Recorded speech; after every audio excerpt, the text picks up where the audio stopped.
Assalomualaikum.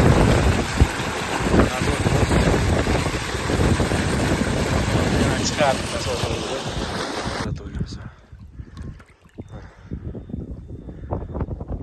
Mana ko'rishlaring to'liq chiroyli bo'lib. Mana oqishlari.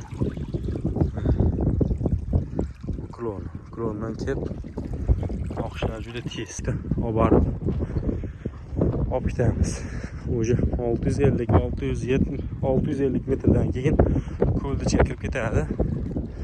750 metrdan keyin уже ko'llarga tushishni boshlaydi. Boshlab 9 ta ko'lga klon berishlaring kerak. Mana shunaqa latok bo'lsa, shunaqa shu o'rtali latok bo'ladigan 300-350 likda suv sig'ishligi uchun ziyobuna bo'lganlar, barchalaringizdan Alloh rozi bo'lsin.